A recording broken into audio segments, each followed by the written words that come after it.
हमारे अरमानों, हमारी उम्मीदों, हमारी ख्वाहिशों, हमारी तमन्नाओं और हमारी आरज़ुओं का ख्वाब गीज़र एक्सप्रेसवे को लेकर आपका भाई इम्तियाज़ आलम आपकी खिदमत में हाजिर है। उम्मीद करता हूं कि आखिर तक आप मेरा साथ रहेंगे। गीज़र एक्सप्रेसवे को लेकर बड़े एतराज़ात हो रहे हैं, बड़ा शोर शराबा हो रहा है कि प्रोजेक्ट के साथ हाथ किया जा रहा है, प्रोजेक्ट पर डंडी मारी जा रही है। तो मैं कहता हूं कि ये कौन सी नई बात है, ये कौन सी अनहोनी है, ये कौन सा नया सिलसिला है। इसका तो कोई मसला ही नहीं है, ये तो चलता रहता है। बात यह है कि इब्तिदाई तौर पर हमारे लोगों के जहनों में ये बात डाली गई थी या जहनों में ये बात आई थी कि इस रोड की विड्थ, इसकी चौड़ाई 150 फीट है, इसकी चौड़ाई 150 फीट है या 100 फीट है या कम से कम 80 फीट है। तो ये एक ऐसी शाहरा होगी कि एक तरफ से 4-6 गाड़ियां एक साथ गुजरेंगी, दूसरी तरफ से एक साथ 4-6 गाड़ियां गुजरेंगी, यानी कि 6 या 8 लेन का एक एक्सप्रेसवे होगा। तो बहुत मज़ा आएगा, दीदनी होगा। तो बजान ये एक सपना था। सपना देखते हुए आदमी को ये पता नहीं चलता है कि वो सपना देख रहा है। वो तो आँख खुलने के बाद पता चल रहा है कि यार मैं तो बिस्तर के ऊपर मैं सो रहा हूँ। ख्वाब में वो पता नहीं हवाओं में उड़ता है, हूरों के साथ मुलाकात करता है, बड़े बड़े होटलों में घूमता है, बड़ी मार्केटों में जाता है, बैरून मुल्क जाता है और यहाँ तक कि मरहूमों के साथ भी, मरे हुए लोगों के साथ भी मुलाकातें करता है। जब होश में आता है तो नथिंग, कुछ भी नहीं होता है। तो उस वक्त तबीयत बड़ी भोजल हो जाती है और तबीयत के रंग में भंग पड़ जाता है। तो ऐसे ख्वाब जीते जागते देखने से पहले 1 मिनट के लिए सोचा जाए कि ये सड़क कोई स्विट्जरलैंड में नहीं बन रही है, ये दुबई में नहीं बन रही है, कोई सिंगापुर में ये सड़क तो नहीं बन रही है, ये पाकिस्तान के अंदर गिलगित बल्तिस्तान में एक सड़क बन रही है। और ये सड़क कोई किसी मुल्क के साथ कनेक्ट करने के लिए नहीं बन रही है, ये मुल्क के अंदर ही अंदरूनी तकाज़ों के मुताबिक बन रही है। तो जाहिर बात ये ऐसी होगी, ऐसी सड़क तो नहीं होगी जो लोग ख्वाबों में देखते थे। अच्छा, फिर कहते थे कि इसमें टनल्स हैं, इतने टनल्स हैं, उतने टनल्स हैं, वो अभी नहीं हुए।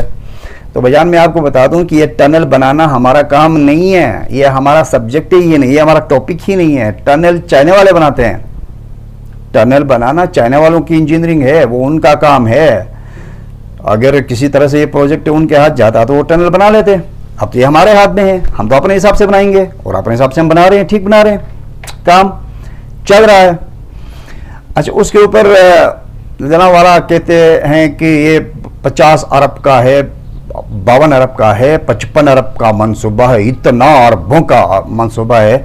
तो बजान मैं आपसे अर्ज करूं कि 50, 52, 55 अरब, इवन तुम आप 60 अरब को भी डॉलर में डाल करके देखो तो ये 19-20 करोड़ डॉलर बन जाता है। तो फिर इसके अंदर आपके कमीशंस भी हो सकते हैं, 10% होता है, 2% होता है, फिर फाइलें आगे पीछे करने के होते हैं मामलात। तो ये किस्सा बड़ा लंबा होता है इसी तरह से।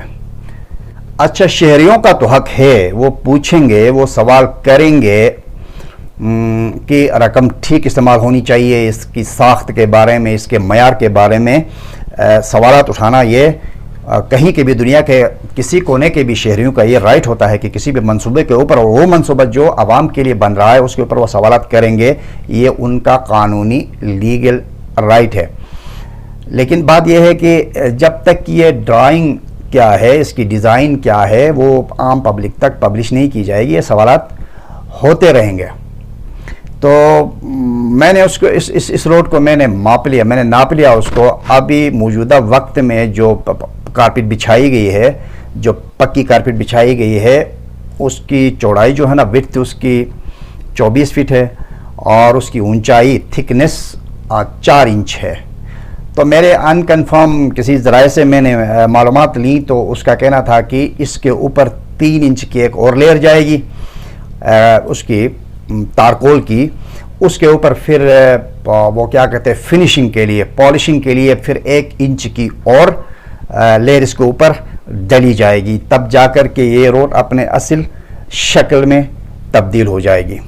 और मेरे हिसाब से तो ये जो रोड बन रही है, अगर ये कारपेटिंग के हिसाब से इसके ऊपर जो लेयर्स मज़ीद आएंगे वो होंगे तो मेरे ख्याल से वो रोड हमारे इलाके की ज़रूरत के हिसाब से ये ठीक है। इस पर हम कोई जो है ना एग्जेजरेशन नहीं करेंगे, ऐसा होना चाहिए था, वैसा होना चाहिए था। तो ये कोई पिंडी और इस्लामाबाद को मिलाने वाली सड़क ये नहीं है।